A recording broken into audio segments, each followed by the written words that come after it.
موضوع الدرس في قصة سيدنا موسى عليه السلام مع قومه وما فيها من العبر والحكم. سورة المائدہ تفسیر ابن کثیر. الحمد للہ رب العالمین والصلاة والسلام على أشرف الأنبياء وسيد المرسلين سيدنا محمد وعلى آله وأصحابه أجمعين.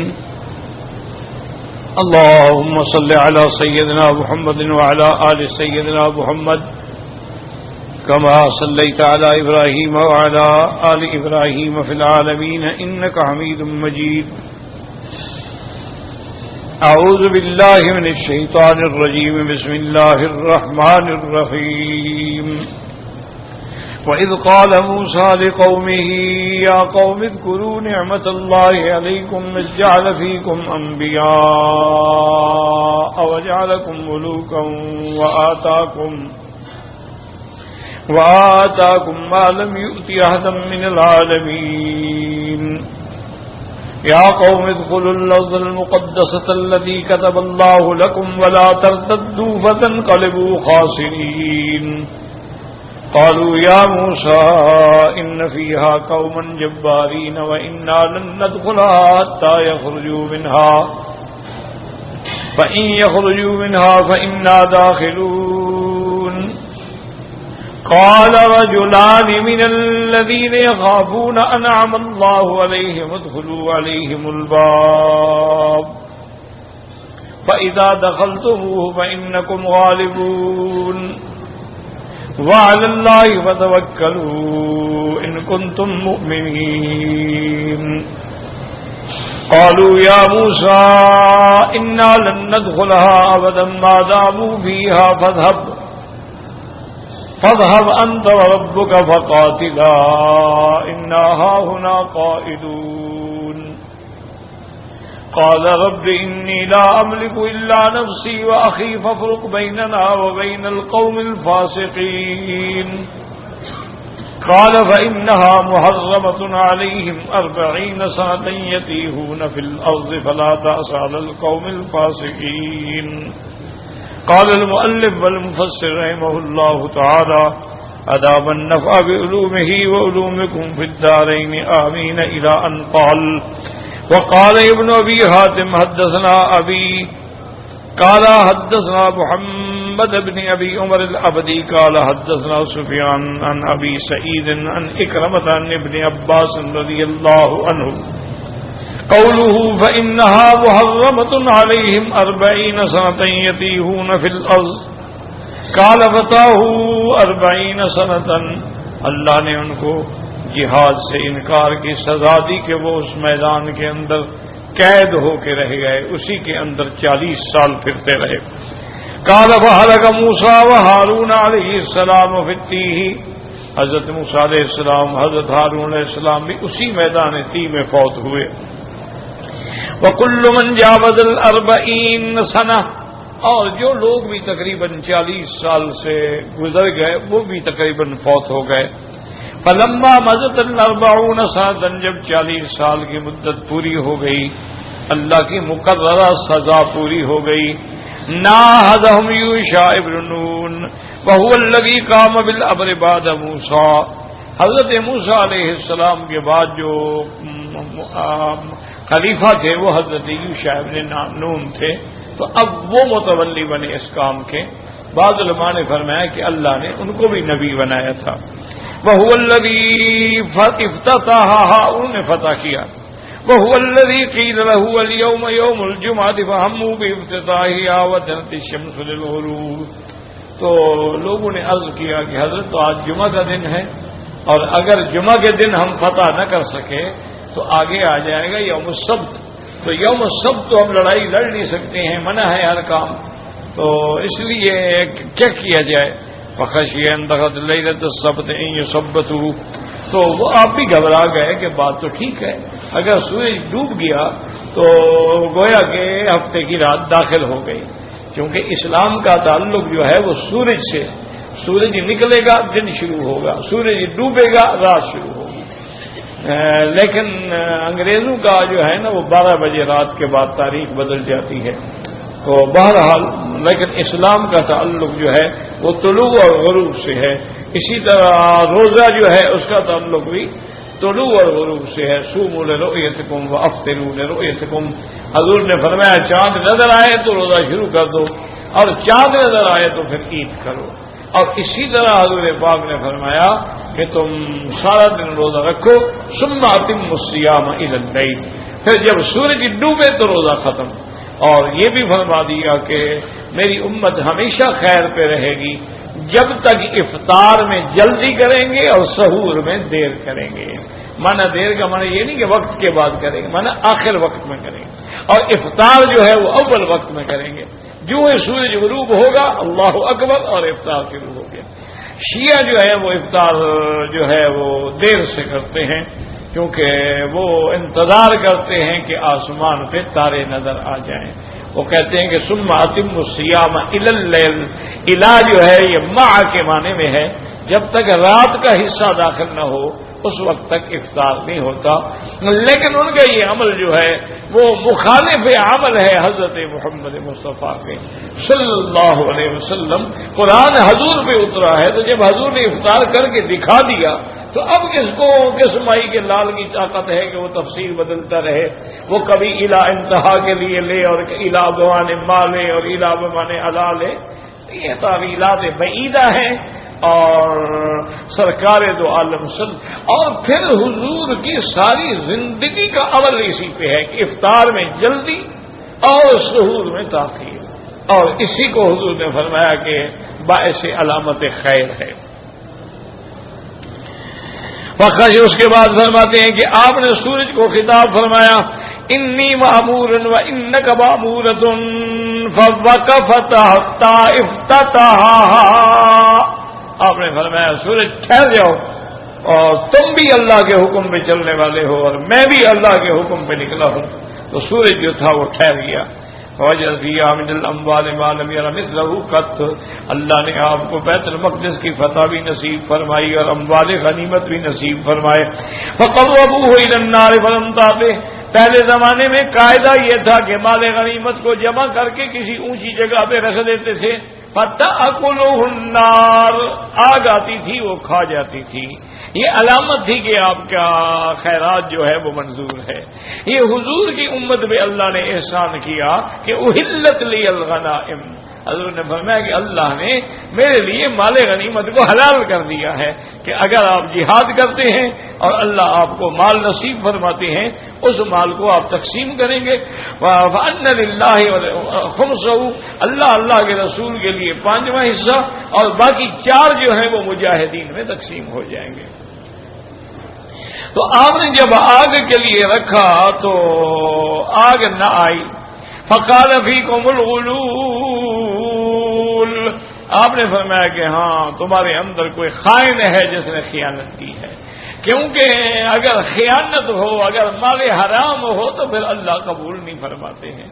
یہ تو شکر کرو کہ حضور کی شان کی وجہ سے اللہ نے حضور کی امت سے پردہ ڈال دیا ہے کہ ہمارے گناہ چھپ جاتے ہیں, پتہ نہیں لگتا قبول ہے نہیں ہے. ہم نے طواف کیا ہے, صفا دوڑے ہیں, عمرہ کیا ہے, اللہ عالم قبول بھی ہے یا نہیں ہے. اللہ نے ایک پردہ ڈال دیا ہے.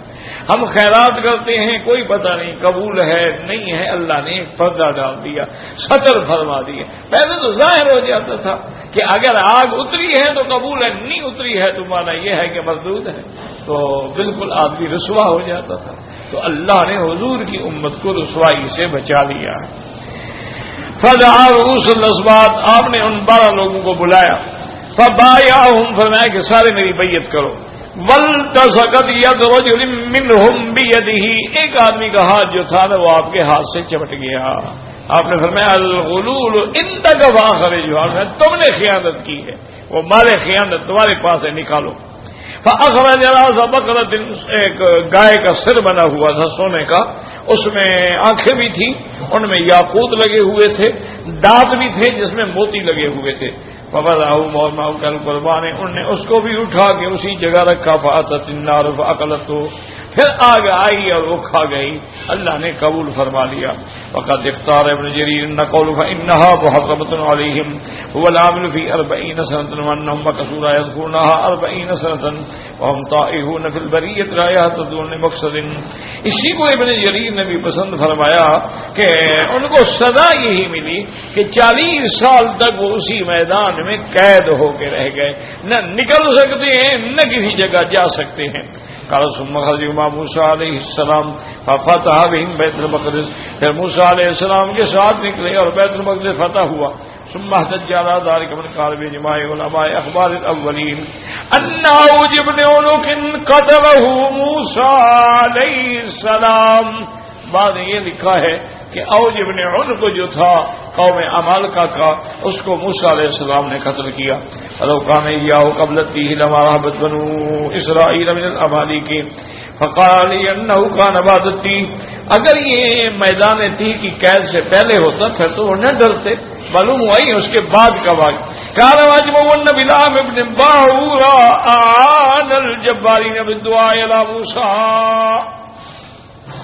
کہتے ہیں کہ بلعام ابن باعورا جو ہے اس نے جبارین کو بلایا بالدعاء کہ موسیٰ علیہ السلام پر بد دعا کریں۔ قالوا ذاک الا بعد تیہ، یہ میدان تیہ کے بعد کا قصہ ہے، لانهم قالوا قبل تیہ لا يخافون من موسیٰ علیہ السلام وقومه، هذا استدلاله۔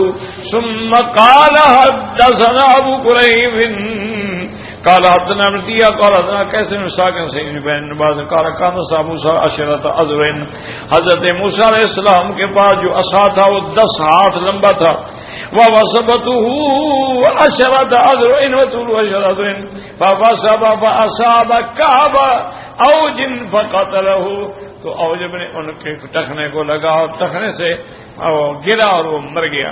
فقان جسرا لاهل النیل سنتا، اوج نے ان کو اتنا لمبا چوڑا آدمی تھا کہ گویا دریا پر پل بنا کے ڈال دیا گیا۔ روایت محمد بن بشار محمد قال حدثنا سفیان بن اسحاق ان نوفل البکاری قال كان سرير او 800 ذراع، وہ اوج بن ان کو جو سوتا تھا اس کا چارپائی جو تھی وہ 800 ہاتھ لمبی تھی۔ وقال طول موسى اشد وصاوت وثبي سماء اشد اذن فضرب اوج وصاب كعب وسكن بين وكان جسر الناس يمرون عليه۔ یہ ساری روایات یاد رکھیں بالکل جھوٹی روایات ہیں، اور یہ روایات اسرائیلیہ ہیں کہ اس کا اتنا قد تھا، پھر اس کو پل بنا دیا گیا، پھر لوگ اس پہ گزرتے، سب کہانیاں ہیں اسرائیلی روایات کی، جس کا نہ قرآن نے ذکر کیا نہ حدیث محمد مصطفیٰ نے ذکر کیا۔ قرآن اتنا کہتا ہے کہ اللہ نے ان کو سزا دی کہ وہ 40 سال تک مقام تیہ کے اندر رہے اور اس سے نہیں نکل سکتے تھے۔ پھر موسیٰ علیہ السلام فوت ہو گئے، ہارون علیہ السلام فوت ہو گئے، حضرت یوشع ابن نون کی قیادت میں جا کے بیت المقدس فتح ہوا۔ یہ صحیح روایت ہے، باقی سارے روایات مکذوبہ ہیں، موضوعہ ہیں، جھوٹی روایات ہیں جن کا کوئی اصل نہیں۔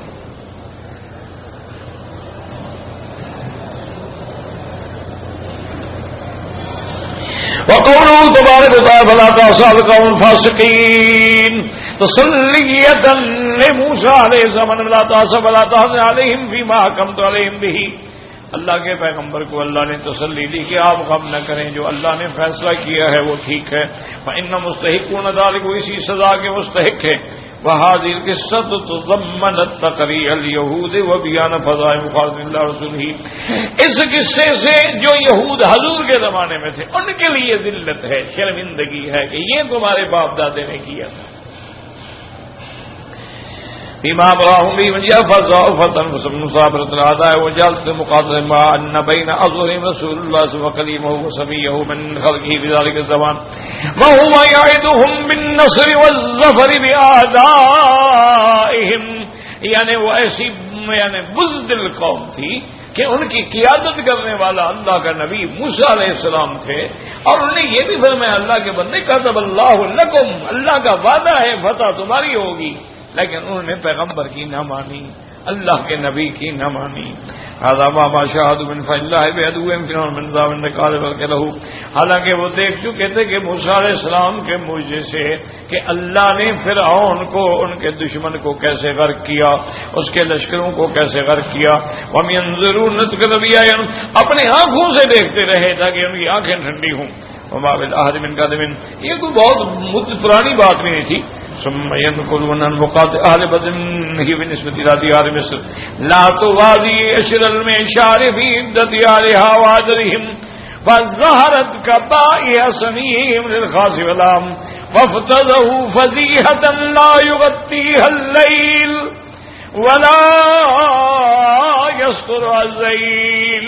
انہوں نے ایسا کام کیا ہے کہ ان کے اس گناہ کو نہ کوئی رات پردہ ڈال سکتی ہے اور نہ کوئی سایہ چھپا سکتا ہے. ہاذا وهم فی جانب یعمہون، وہ اپنے جہل کے اندر اوندے گر گئے. وفی غیہم یترددون، اور اپنی گمراہی میں بھٹکتے رہے. وهم البغضاء الی اللہ وحدہ، وہ اللہ کے دشمن ہیں. ویقولون ما ذلک نحن ابناء اللہ واحباؤہ، اور دعویٰ یہ کرتے ہیں کہ ہم اللہ کے پیارے ہیں اور اللہ کے بیٹے ہیں. فقبح اللہ وجوہهم التي مسخ منها الخنازير والقرود والزمهم اللعنة تصعبهم من النار ذات الوقود. اللہ نے ان کو سزا دی تھی، ان میں خنزیر بنا دیے گئے، بندر بنا دیے گئے. اللہ نے ان پہ لعنت رکھی جو قیامت تک ان کے ساتھ جائے گی. وَيَقْذَرُهُمْ فِيهَا بِتَأْيِيدِ الْخُلُودِ وَقَدْ فَعَلَ وَالْحَمْدُ مِنْ جَمِيعِ الْوُجُودِ. اللہ نے جو بھی وعدہ فرمایا وہ پورا ہوا. اللہ تبارک و تعالیٰ کا کروڑوں حمد و ثنا ہے. اللہ قبول فرمائے.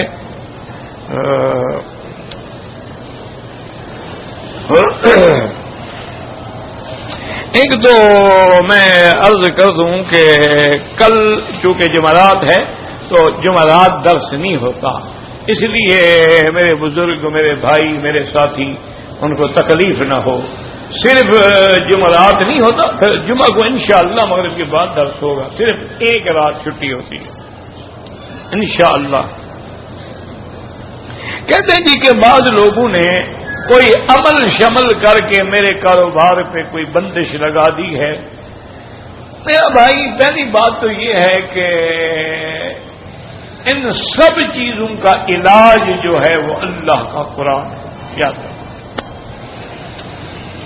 قرآن جب آ گیا جاء الحق وزهق الباطل، قرآن جب آ گیا تو یہودیوں نے جو میرے مدنی سرکار پہ رحمت دو عالم پہ رحمت دو جہاں صلی اللہ علیہ وسلم پہ جادو کیا تھا. قرآن آیا تو جادو اڑ گیا. قل اعوذ برب الفلق من شر ما خلق ومن شر غاسق اذا وقب ومن شر النفاثات في العقد ومن شر حاسد اذا حسد.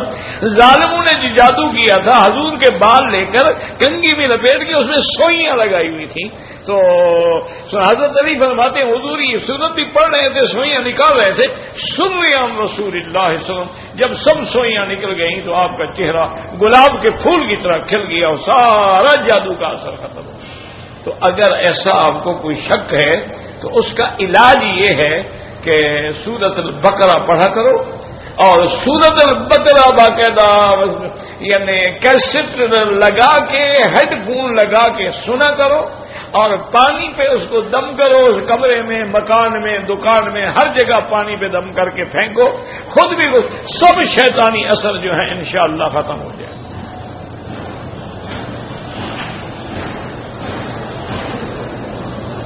حج کے لیے احرام جو ہے ہوٹل میں باندھے یا میقات میں، کون احرام کون باندھے؟ بھائی اگر مکے کے رہنے والا ہے تو اپنے گھر سے باندھے، ہوٹل سے باندھے، جہاں سے مرضی ہے باندھے. اگر باہر سے آ رہا ہے تو میقات سے باندھے. مسئلہ پورا لکھا کرو نا، سمجھ نہ آئے تو میں کیا بتاؤں گا. فرض نماز کے بعد اگر جنازہ کھڑا ہو جائے تو جنازہ فرض کفایہ ہے، اور اگر آدمی وہاں موجود ہے تو بعض علماء لکھتے ہیں اس کا درجہ فرض عین کے برابر ہو جاتا ہے. تو اس لیے آپ نماز کے بعد تسبیحات پڑھیں، سبحان اللہ الحمدللہ اللہ اکبر. اتنی دیر میں جنازے کا اعلان ہو جائے جنازہ پڑھیں، بعد میں پھر سنتیں اور نفل پڑھیں. اگر دو آدمیوں نے عمرہ کیا ہے اور دونوں نے طواف بھی کر لیا، صفا مروہ بھی دوڑ لیا ہے، اب بال کاٹنے ہیں تو ایک دوسرے کے بال کاٹ سکتے ہیں، کوئی منع نہیں۔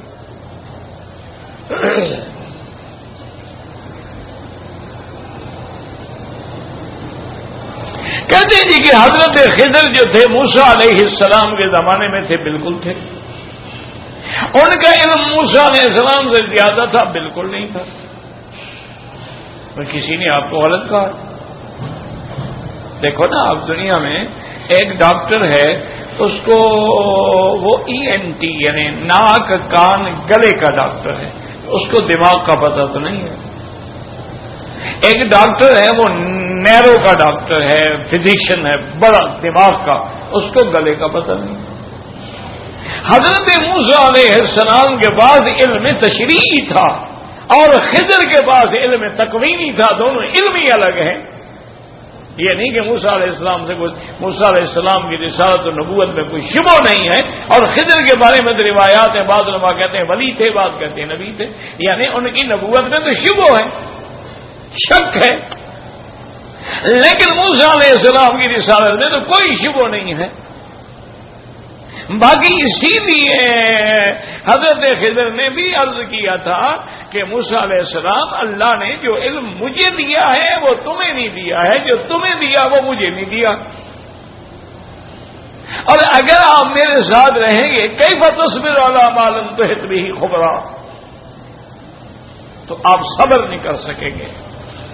تو موسیٰ نے کہا کہ ستجدنی انشاءاللہ صابرا، میں صبر کروں گا اور آپ کی نافرمانی نہیں کروں گا۔ تو انہوں نے فرمایا پھر میری ایک شرط ہے کہ جو کچھ دیکھو گے اس وقت تک نہیں اعتراض کرو گے جب تک میں سمجھاؤں نہ۔ اور میں ٹھیک ہے، چل پڑے اور کشتی میں سوار ہوئے، کشتی توڑ دی۔ اللہ کا پیغمبر کہاں صبر کرے، ان کے سامنے ایک کام غلط ہو رہا ہو تو اللہ کا پیغمبر تو صبر نہیں کر، تو آپ نے فرمایا عجیب بات ہے، اخرجتھا لتغرقھا، انہوں نے ہمیں بغیر کرائے کے کشتی میں بٹھایا تو میں توڑ دی، عجیب آدمی ہو۔ انہوں نے کہا میں نے آپ سے کہا نہیں تھا کہ تم صبر نہیں کر سکو گے۔ تو ایک علم تکوینیات کا ہوتا ہے، ایک علم تشریعیات کا ہوتا ہے، ورنہ علم حضرت موسیٰ علیہ السلام کا زیادہ تھا، لیکن وہ علوم جو تھے وہ موسیٰ علیہ السلام کے پاس نہیں تھے۔ اب دیکھو نا، مثال کے طور پر کہ حضرت سلیمان کو اللہ نے پرندوں کی زبان کا بھی علم دیا تھا، لیکن جو علم ہدہد کو دیا تھا وہ سلیمان کو نہیں تھا۔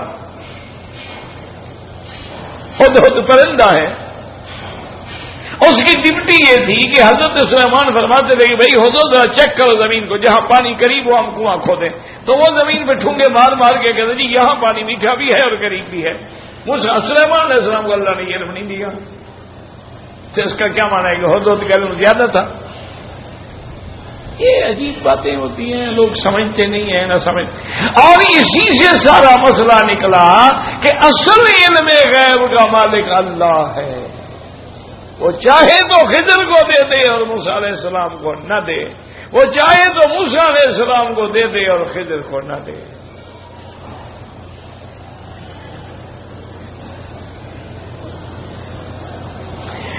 میں طائف گیا تھا، احرام کی چادریں ساتھ نہیں لے گیا، بہرحال حنفی مسلک میں تو آپ فوراً دوبارہ جا کے عمرہ کریں، کیونکہ امام ابو حنیفہ رحمۃ اللہ علیہ بڑے سخت ہیں، وہ کہتے ہیں میقات سے بغیر احرام کے نہ گزرو۔ وہ کہتے ہیں مطلب میقات بنانے کا فائدہ کیا تھا، اگر ہماری مرضی پر ہے تو، ہماری مرضی ہو تو ہم احرام باندھیں، نہ ہو تو نہ باندھیں، پھر میقات بنانے کا کیا مطلب؟ تو آپ طائف جا کے احرام باندھ کے عمرہ کریں نا دم پڑ جائے گی۔ باقی ائمہ کہتے ہیں اس کی نیت عمرے کی نہیں تھی، وہ تو ویسے دوست کو ملنے گیا تھا تو دم نہیں پڑے گا۔ اب تمہاری مرضی ہے، بچت کرو یا عمرے کا فائدہ اٹھاؤ۔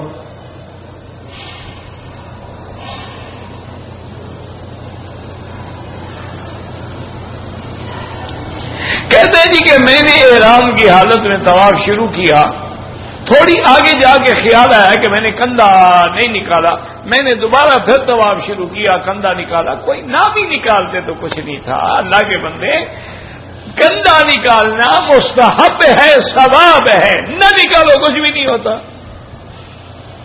اور ہمارے حاجی تو ماشاءاللہ اپنے ملک سے نکال لیتے ہیں، احرام کی نیت کی اور کندھا نکالے، ساری نمازیں مکروہ۔ کندھا نکالنے کا حکم صرف طواف میں ہے، اس کے علاوہ صفا مروا میں بھی نہیں ہے۔ جائے کہ آدمی حج میں بھی اور عرفات میں بھی اور مینا میں بھی کندھا نکال کے نمازیں پڑھ رہے ہیں، نماز مکروہ ہو رہی ہے۔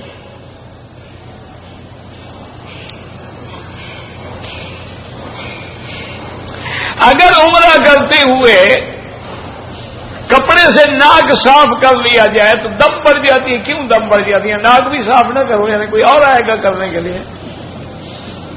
عجیب مسئلہ ہے، یعنی کوئی اللہ نے عقل نہیں دیا، کیا بلا ہے؟ بھائی ناک اپنا ہے تو ہم نہیں صاف کرنا ہے، کوئی اور تو صاف نہیں کرے۔ اس میں دم کا کیا تعلق ہے؟ کون سا ہم نے جرم کیا کہ ناک صاف کر لیا؟ وہ بہتر ہے یعنی کپڑے اور خراب کرے، لوگ بھی دیکھتے تماشا بناتے رہیں کہ حاجی صاحب کا دیکھ واچر ہے، نل کا چل رہا ہے ناک سے۔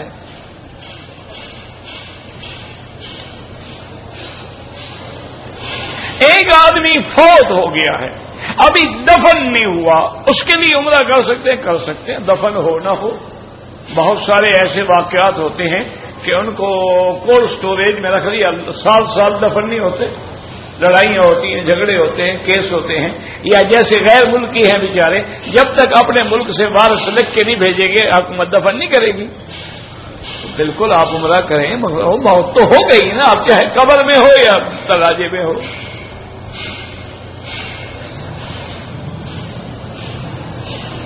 میں مکے کے رہنے والا ہوں، میں میقات سے باہر گیا اور عمرہ نہیں کیا، وہی بات ہے کہ دم پڑ گئی۔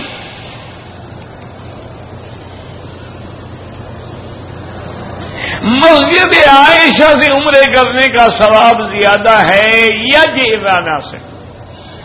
ایک تو میں روز گزارش کرتا ہوں کہ کوئی حج کی کتاب لے لو، خدا کے لیے پڑھو، بار بار پڑھو، اور جو مسئلہ سمجھ نہ آئے وہاں ایک پنسل سے نشان لگا دو۔ کیوں؟ یہ مسائل بڑے مشکل ہوتے۔ آج میں ایک کتاب پڑھ رہا تھا، ایک بڑے عالم کی لکھی ہوئی کتاب ہے، انہوں نے ایک ایسا مسئلہ لکھا ہے، میں ابھی بیان تو نہیں کرتا، میں نے زندگی میں وہ پہلی دفعہ پڑھا، مفتی حبیب اللہ صاحب ہمارے علاقے کے ہیں، مفتی خلیل صاحب ہمارے عزیز ہیں، میں کہا بھی یہ دیکھو یہ کیا مسئلہ ہے؟ کہتے ہیں جی ہم نے بھی آج دیکھا ہے۔ میں نے کہا بھی یہ عالم تو بہرحال بڑے اچھے عالم ہیں، بڑے اچھے بزرگ ہیں، اور پھر علماء حق میں ہیں، یہ بھی نہیں ہے کہ کوئی غلط قسم کے لوگ ہوں۔ یہ مسئلہ انہوں نے کیسے لکھا؟ پتہ نہیں، مر گیا اس کی تحقیق کرو۔ تو بڑے بڑے لوگوں سے بھی غلطیاں ہو جاتی ہیں۔ یہ بات نہیں ہے کہ بھئی مسائل میں غلطی نہیں ہوتی ہے۔ میرے اپنے استاد تھے حضرت نعمانی رحمت اللہ، اللہ ان کی قبر پہ کروڑوں رحمتیں فرمائے، بادشاہ تھے علم کے، ہر علم میں، یعنی معقول ہے، منقول ہے، منطق ہے، فلسفہ ہے، ادب ہے، فقہ ہے، حدیث ہے، کوئی کتاب سامنے رکھی ہو حضرت ایسے ہی جیسے بادشاہ بیٹھا ہو۔ یہاں جب حج پہ آتے نا میرے ساتھ بیٹھے ہوتے، کوئی مسئلہ پوچھتا تو کہتے جی مولوی مکی سے پوچھو۔ میں شرمندگی سے چپ ہو جاتا، میں کہا جاتا آپ میرے استاد ہیں، میں تو آپ کے جوتی کے برابر بھی نہیں ہوں، میں آپ کے میں بھائی اللہ کے بندے ناراض کیوں ہوتے ہو؟ تمہیں 30 سال کا تجربہ ہے، ہم نے کتاب تو پڑھی ہے، تجربہ تو نہیں کیا نا، تو پریکٹیکل طور پہ جس نے حج کیا ہوگا اس کو مسائل کا زیادہ پتا ہوگا نا۔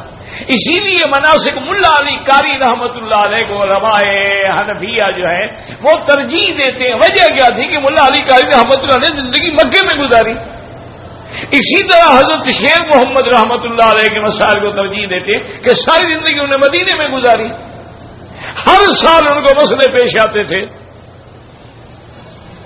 تو اس لیے کتاب پڑھا کریں اور یاد رکھیں، کوشش کریں، نہ سمجھ آئے نشان لگا لیں۔ تو بہرحال گزارش یہ ہے کہ ان نے پوچھا ہے جی کہ مسجد عائشہ سے عمرہ کرنے کا زیادہ ثواب ہے یا جعرانہ سے زیادہ ثواب؟ پہلی بات تو یہ سمجھیں، اصل ثواب اس عمرے کا ہے جو ہر آدمی اپنے ملک سے آتے ہوئے میقات سے احرام باندھ کے عمرہ کرتا ہے، وہ ہے اصل عمرہ، وہ تو چھوٹے حج کے برابر ہے۔ اسی طرح اگر آپ مدینہ منورہ جا کے عمرہ باندھ کے آئیں گے تو وہ بھی میقات کا عمرہ. اب ایک عمرہ ہے مسجد عائشہ یا جیرانہ سے، اس سے افضل یہ ہے کہ اتنا ٹائم طواف میں لگائیں تو طواف زیادہ افضل ہے، کیونکہ عمرے کے اندر اختلاف ہے. بعض ائمہ جائز سمجھتے ہیں، بعض ائمہ ناجائز سمجھتے ہیں، لیکن طواف میں تو کوئی اختلاف نہیں نا. وہ تو اللہ کے قرآن کا حکم ہے، وَلْيَطَّوَّفُوا بِالْبَيْتِ الْعَتِيقِ. قرآن نص قطعی ہے، اس میں اختلاف کوئی نہیں. بہرحال فقہ حنفی میں دونوں عمرے جائز ہیں. جیرانہ سے کرو جائز ہے، مسجد عائشہ سے کرو. ایک ہے جائز ہونا، افضل طواف ہے.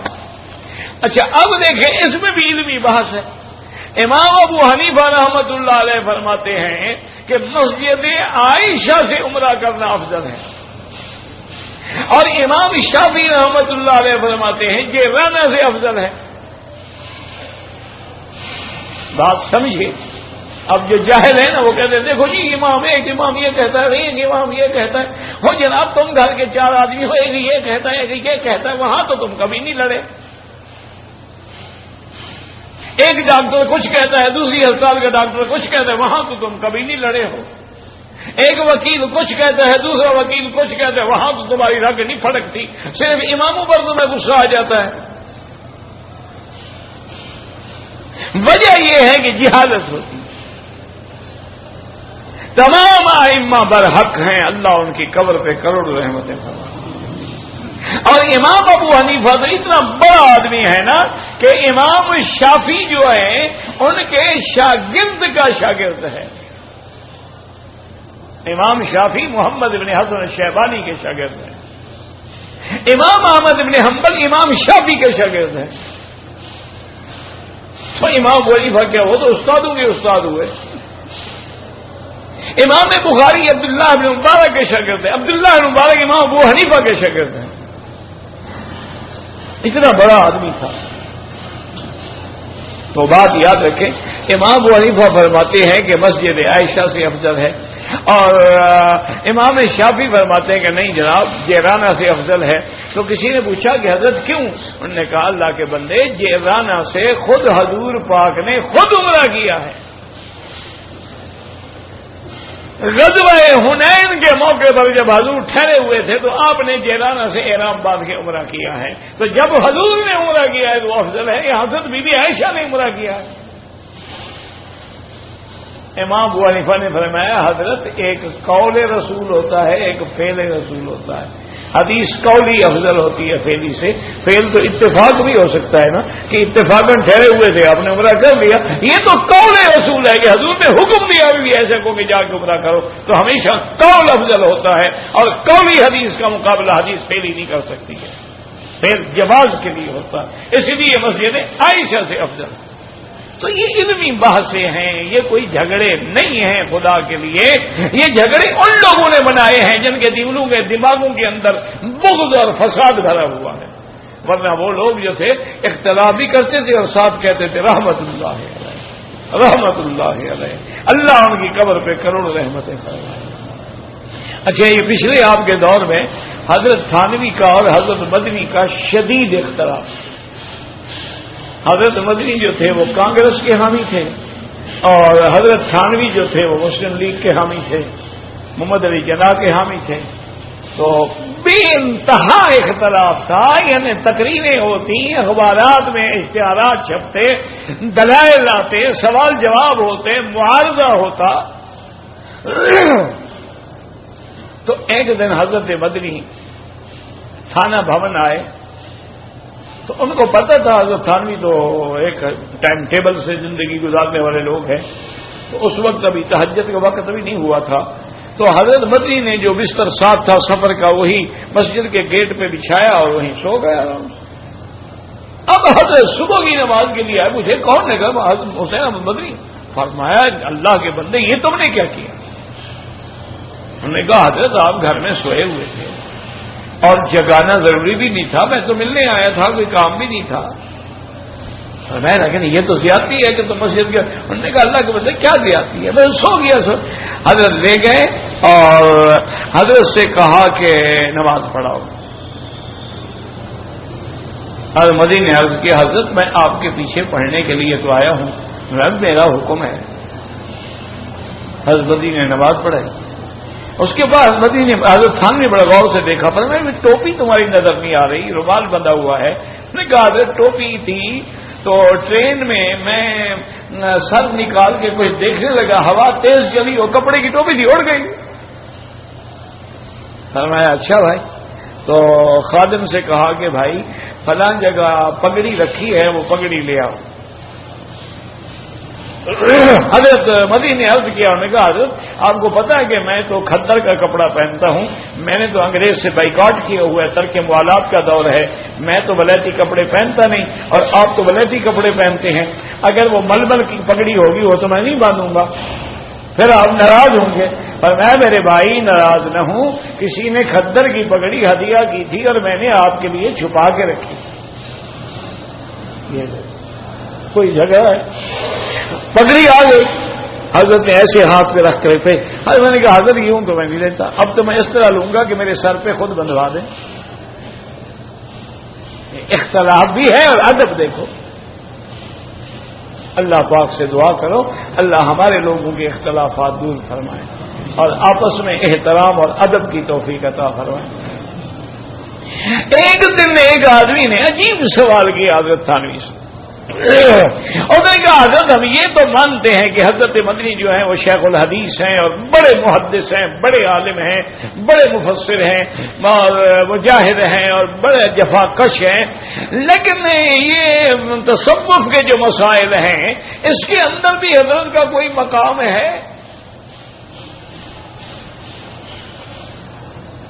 تو حضرت تھانوی نے فرمایا کہ میرے بھائی ایک دفعہ مجھے بھی خیال آ گیا تھا، تو میں نے مراقبہ کیا اور اللہ سے دعا کی کہ یا اللہ مجھے پتہ چل جائے، تو میں نے یہ دیکھا ہے کہ جہاں مدنی کے قدم ہیں وہاں میرا سر پڑا ہوا ہے۔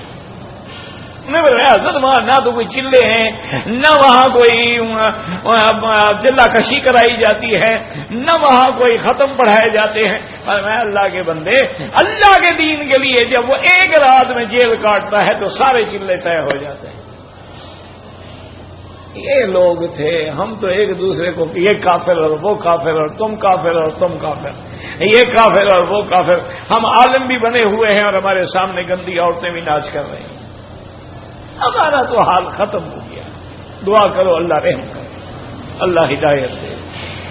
تم ایک بڑے مقدس مقام پہ آئے ہوئے ہو، عمرہ مسجد عائشہ سے کرو، جیرانہ سے کرو، نہ کرو، نفلی عبادات ہے، جتنی ہمت ہو میرا مشورہ یہ ہے کوئی چیز بھی نہ چھوڑو،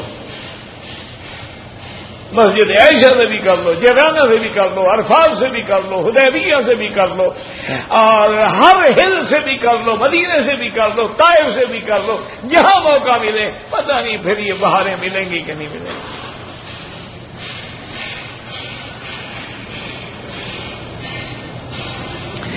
ایک قربانی وہ ہے میرے بزرگ جو تم اپنے ملک میں کرتے ہو، وہ الگ چیز ہے، حج کی بکری الگ چیز ہے، اس کو کیوں ملاتے ہو؟ وہ بکری اپنے ملک میں کرا دو یا یہاں کر دو، حج کی بکری الگ چیز ہے، وہ قربانی الگ چیز ہے۔ طواف زیارت جب ہم نے مینا میں آ کے 10 تاریخ کو پہلا کام قدگری ماریں گے، پھر قربانی کریں گے، پھر سر مڈائیں گے، احرام کھل گیا، اب ہم غسل کر کے کپڑے پہنیں گے، خوشبو لگائیں گے، آ کے طواف زیارت کپڑوں میں کریں گے۔ اگر کسی کی قربانی نہیں ہوئی ہے، احرام نہیں کھولا، احرام میں کر لے، کوئی منع نہیں۔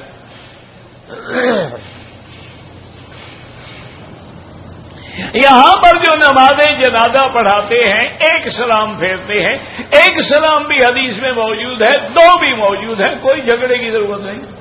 وہ اپنی طرف سے دونوں حدیثوں پہ عمل کرتے ہیں کہ 2 سلام نماز میں پھیر لیتے ہیں، 1 سلام جنازے میں، تاکہ دونوں حدیثوں پہ عمل ہو جائے۔ اور امام ابو حنیفہ فرماتے ہیں کہ جنازے میں بھی 2 سلام پھیرو، جتنے لفظ زیادہ کہو گے اتنی رحمتیں زیادہ آئیں گی۔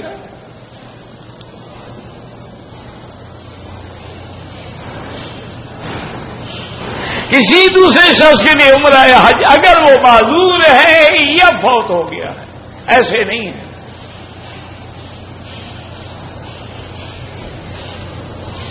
اگر ہاتھ لگنے سے کوئی بال گر جائے کوئی بات نہیں،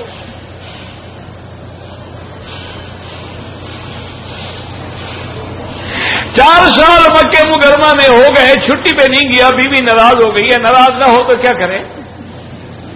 آپ بتائیں کیا کرے وہ؟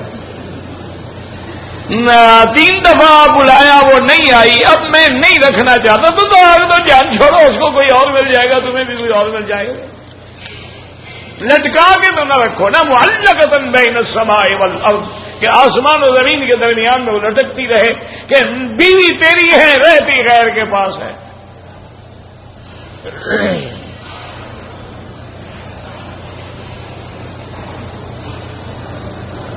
اگر ہم حج کے قریب مدینہ جائیں گے، وہاں سے ہم حج کا احرام باندھ لیں، ٹھیک ہے باندھ سکتے، اور طواف کے بعد حج کی صفا کریں، بالکل کر سکتے، وہاں سے جب آئیں حج کا احرام باندھ کے آ جائیں، آگے طواف کریں، صفا دوڑیں، جب مینا سے آئیں گے طواف کریں گے، صفا نہیں دوڑیں گے۔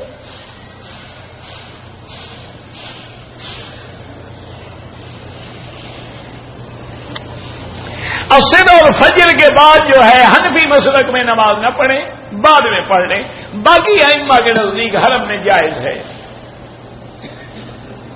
عورت اپنی چوٹی کے بال نہیں، یہ غلط بات ہے، سارے بال اکٹھے کر کے جہاں بالوں کی انتہا ہو جائے وہاں ایک پور کے برابر سارے بال کاٹے،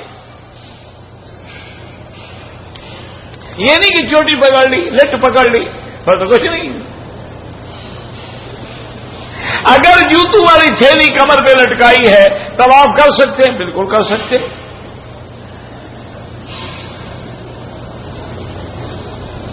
حضرت عیسیٰ جب نازل ہوں گے تو کیا بن کر آئیں گے؟ امتی بن کے آئیں گے، صاحب حدیث ہے کہ پہلی نماز حضور کے امتی کے پیچھے پڑھیں گے۔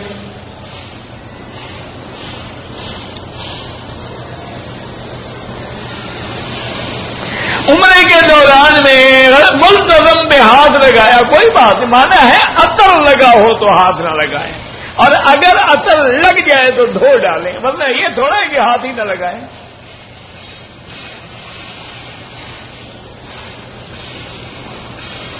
امام صاحب جو خطبہ دیتے ہیں بالکل انشاءاللہ وہ کبھی کوئی امام آتے ہیں کبھی کوئی آتے ہیں، اللہ عالم اس سال کون خطبہ دیں گے مجھے کیا پتا ہے۔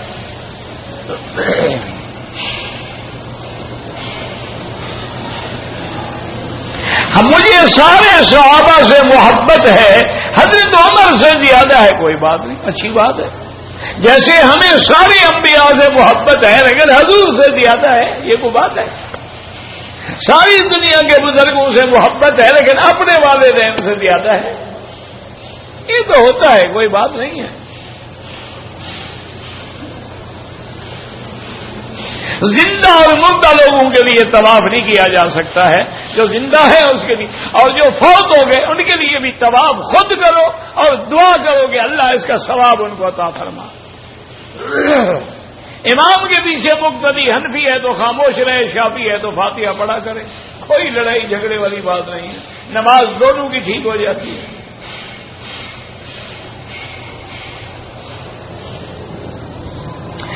میں شرعی پردہ کرنا چاہتی ہوں، شوہر کہتے ہیں ان کے بھائیوں سے پردہ نہ کروں، بالکل آپ کے شوہر گناہگار ہیں، ان کو توبہ کرنی چاہیے، آپ ہر حال میں پردہ کریں، ہر آدمی کی اطاعت اس میں ہوگی جو شریعت کے حکم کے مطابق ہو، جو شریعت کے خلاف کہے اس کی اطاعت نہیں ہوگی۔ کل کو تمہیں خاوند کہے نماز نہ پڑھو، کل کو تمہیں خاوند کہے کہ باہر چلو جلوس میں ڈانس کرو، یہ تھوڑا ہے۔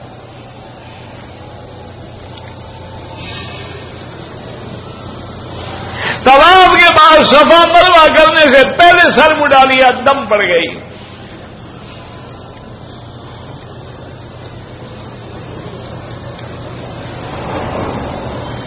مجھے جو ہے 20 اگست سے 25 اگست تک ایام رہے، پھر 31 سے شروع ہو گئے مہینہ اور 15 دن۔ بہرحال میری بیٹی یاد رکھو، حیض کے دن جو ہیں کم از کم 3 ہوتے ہیں، زیادہ سے زیادہ 10 ہوتے ہیں۔ 10 دن کے بعد بھی خون آ رہا ہے تو بیماری ہے، وہ حیض نہیں ہے۔ آپ نماز پڑھیں، روزہ رکھیں، بس طواف کریں، سب کچھ کریں۔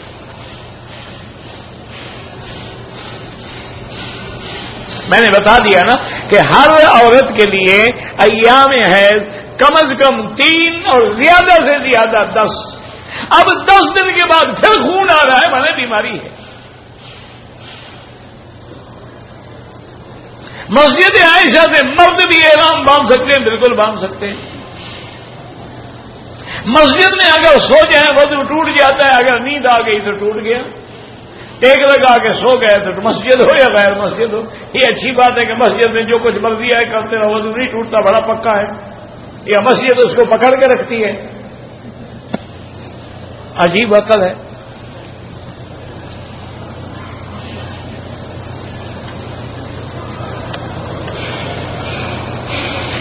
ایک دوست کی انگلینڈ میں اپنی بیوی کے ساتھ علیحدگی ہو گئی ہے. اس کی 12 سال کی لڑکی ہے. والد کے ذمہ ہے خرچہ جب تک لڑکی بالغ نہ ہو.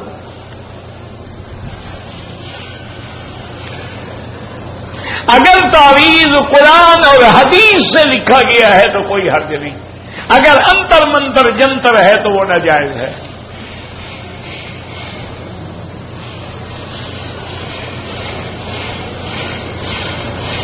ہمارے یہاں کوئی لوح قرآنی بناتے ہیں حروف مقطعات سے، یہ نہ قرآن میں ثابت ہے نہ حدیث میں ثابت ہے. حروف مقطعات قرآن میں ہیں، وہ لکھ کے رکھ سکتے ہیں اپنے پاس.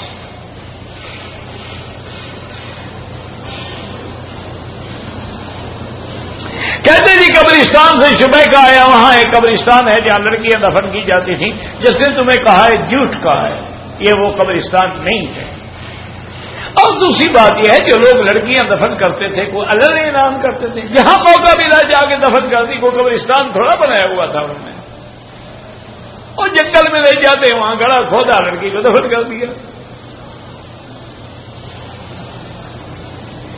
زکات جو ہے ہر قسم کے سونے چاندی پیسے پہ ہے. سال گزرنے کے بعد 2.5%. زکات کا نصاب یہ ہے کہ سونا 7.25 تولے ہو یا 52.5 تولے چاندی، یا کچھ سونا کچھ چاندی 52.5 تولے ہو گئے، یا کچھ سونا کچھ چاندی کچھ نقد روپیہ، اتنے پیسے ہو گئے تو اب زکات شروع ہو گئی.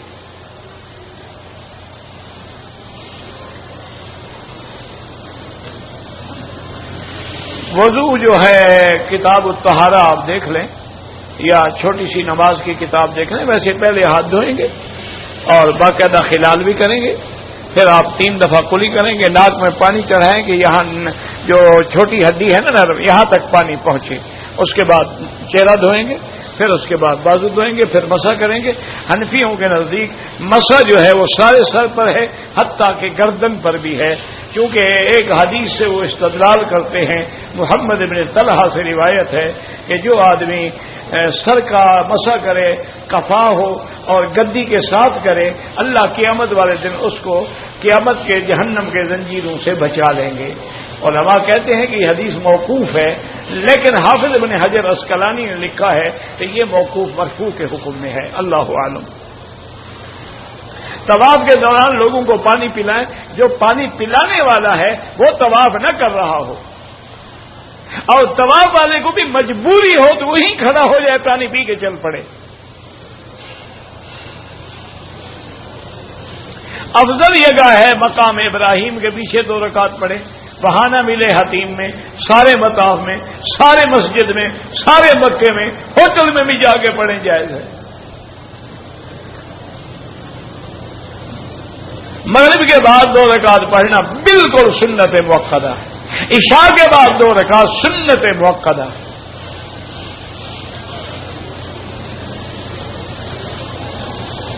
اگر ایک آدمی نے طواف کیا 2 رکعت نہیں پڑھے، پھر دوسرا طواف شروع کر دیا، بعد میں 2 رکعت پڑھے، جائز ہے.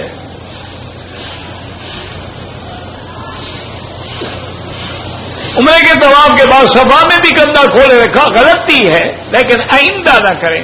کندھا صرف طواف میں کھولا جاتا ہے. کچھ لوگ احرام کو بٹن اور پن لگا دیتے ہیں، بالکل ناجائز ہے. سلائی کے حکم میں ہے، دم پڑ جائے گا. رکن یمانی پہ بوسہ دینا ناجائز ہے.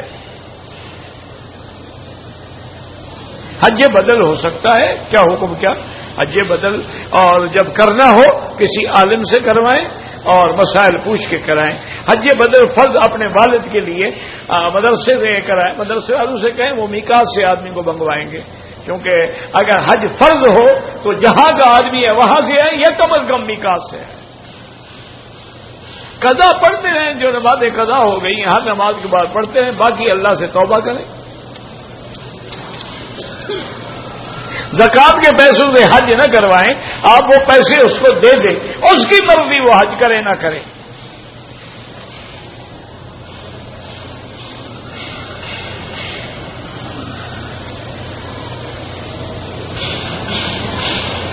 اگر ایک آدمی نے اپنی بیوی کو 3 طلاقیں دے دی اور وہ بھی کورٹ میں جا کر، پکا کام ہو گیا، خلاص دوبارہ نکاح نہیں ہو سکتا جب تک حلال نہ ہو. آج کل تو کھیل بن گیا ہے جی، نکاح بھی مذاق ہے، طلاق بھی مذاق ہے، کوئی سمجھ نہیں آتی. انا للہ و انا الیہ راجعون. اگر عورت کو حج کے ایام میں حیض آ جائے، کوئی حج نہیں، ہر کام کرے، ذکر کرے، دعائیں مانگے، مینا جائے، عرفات جائے، مزدلفہ جائے، کنکری مارے، قربانی کرے، صرف نماز نہ پڑھے اور طواف نہ کرے. اگر طواف زیارت نہیں کیا، فرائض چھوڑ دے، درخواست دے دے اپنی تاریخ تبدیل کرائے. جب تک طواف زیارت نہیں کرے گی، خامد میں حلال نہیں ہوگی، اس کو ملک سے پھر واپس آنا پڑے گا. یا اس کا بہترین حل یہ ہے کسی لیڈی ڈاکٹر سے مشورہ کر کے گولیاں کھا لے، ان دنوں میں حیض آئے ہی نہ، جان چھوٹے.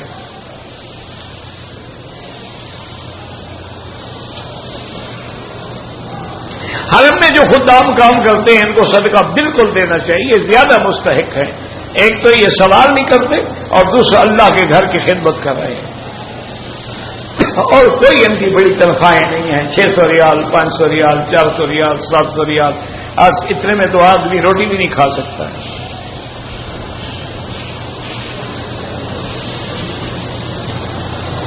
اپنے ملک میں جو قربانی کرتے ہو وہ اپنے ملک میں کرو، یہاں حج کی کرو. ادبارکم، مجھے یاد سمجھ نہیں آیا،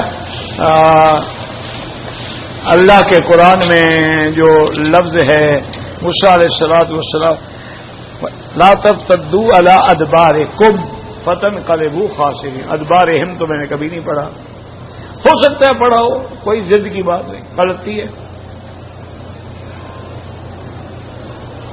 بہرحال عمرے میں ملتزم پہ ہاتھ لگایا، کوئی بات نہیں. صفیں ہونی چاہیے. محرم پاک میں مجھے سمجھ نہیں آیا، خود سب بندی کا اہتمام فرماتے تھے، بالکل فرماتے تھے. حرم پاک میں بھی کہتے نہیں ہیں سو استو سد الخلل، نہیں فرماتے؟ اور کیا ہوتا ہے اتنے بڑے حرم میں اگر وہ آئیں صفیں بنوانے کے لیے تو نماز انشاءاللہ دوسرے دن پڑھیں گے نا. پھر اعتراض کرنا ہے بیچارے، یہ مکے میں آگے بھی اعتراض سے بات نہیں آئے، ڈھونڈ رہے ہیں کہ کوئی مولوی کی غلطی ملے. بیچارے اللہ کے بندے، یہاں 2 لاکھ آدمی نماز پڑھ رہے ہیں، کس کس کو سیدھا، اس لیے وہ سپیکر پہ کہہ دیتے ہیں سو استو سو صفوفکم اعتدلوا سد الخلل ان اللہ لا ينظر الى الصف الاول فالاول. ہر چیز کہتی ہے اور کیا کریں. میرا دل جو ہے وہ صاف نہیں ہو رہا. کہتے ہیں جی کہ قطع رحمی نہیں ہونی چاہیے، بالکل نہیں ہونی چاہیے. میرے سسرال والوں نے 3 دفعہ زبردست زیادتی کی ہے، میں نے معاف کر دی، اب بھی معاف کر دو، اب بھی معاف کر دو. جتنے دفعہ معاف کرو گے اتنا تیرا اجر بڑھے گا، اتنا ان پہ گناہ ہوگا، تم پہ گناہ نہیں ہوگا. سلمن قطع، حضور نے فرمایا اس سے جوڑو جو تم سے توڑے. جوڑنے والے سے تو سب جوڑتے ہیں. تم مجھے کہو گے مولوی صاحب تو میں بھی کہوں گا حاجی صاحب. مزہ تو تب ہے نا تم مجھے گالی دو اور میں کہوں حاجی صاحب.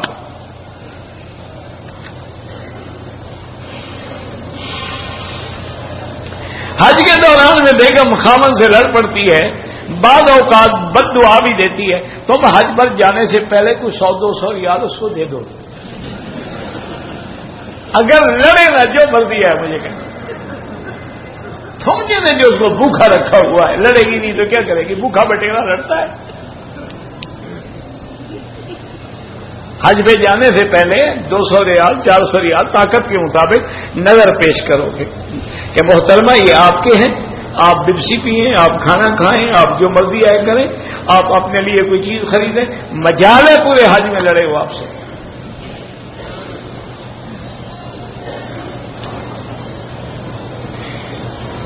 اپنے گھر میں بھی قربانی ضروری ہے. حج بدل جس کے لیے کریں اس کے لیے قربانی بھی کر سکتے ہو، اپنے پیسے سے کر رہے ہو تو کوئی پابندی نہیں.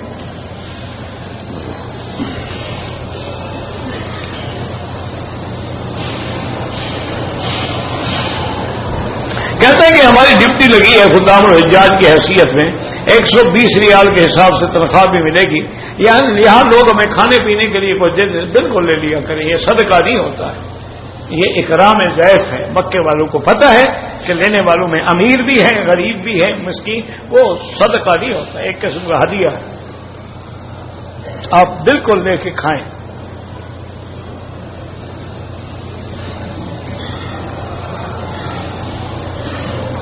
بہرحال آپ نے بیوی کے ساتھ عمرے کی نیت کی، طواف کیا، صفا مروا کے صفا کے 2 چکر لگائے، طبیعت خراب ہو گئی. پھر تم نے کیا کیا؟ بال کٹوائے، احرام کھول دیا. ایسا ہے تو عمرہ بھی کرو اور دم بھی ادا کرو.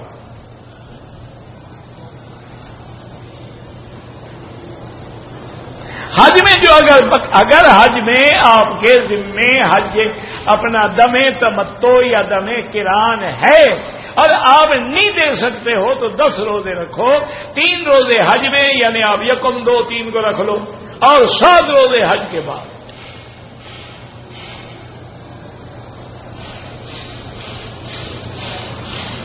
پاکستان میں دعا کریں امن کے لیے، اللہ امن فرمائے، اللہ تمام عالم اسلام کی حفاظت فرمائے.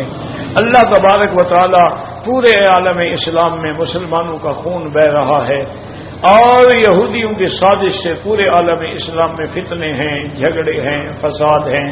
یا اللہ ہمارے گناہ معاف فرما دے، اللہ ہمارے گناہ معاف فرما دے. اللہم لا تعذبنا بذنوبنا ولا تہلکنا بذنوبنا ولا تمنع عنا بذنوبنا فضلک. اللہم احفظنا واحفظ اہلنا اولادنا بلادنا وبلاد المسلمین.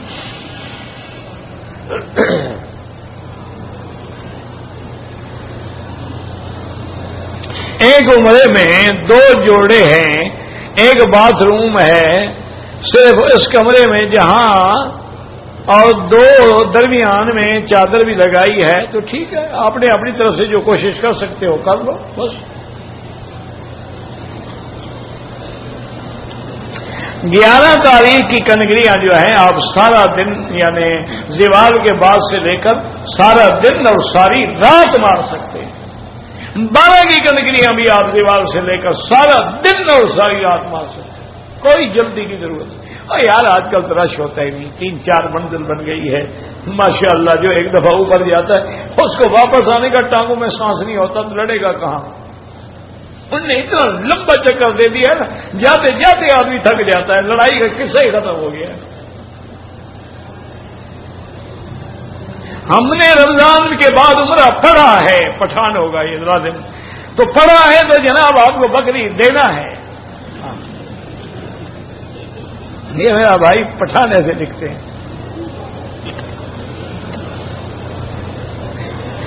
خدا ہمیں معاف کرتی ہے کہ نہیں کرتی ہے؟ ہم تو حج کرتے ہیں، تم معاف کرتی ہے کہ نہیں کرتی ہے؟ خود مذکر خدا مؤنث یہ قوم ہے ماشاءاللہ. لیکن جو بات دل سے نکلے نا اللہ کو بھی وہی پسند ہے. اللہ کی شان. حدیث میں ہے ایک بکروال تھا تھکا ہوا تو کہنے لگا اللہ میاں مجھے آپ سے بڑی محبت ہے، میرا دل کرتا ہے آپ ہوتے، آپ کے سر میں تیل ڈالتا، آپ کی جوئیں نکالتا. تو اللہ کو اس کی یہ بات بھی پسند ہے، اسی پہ بخشا گیا.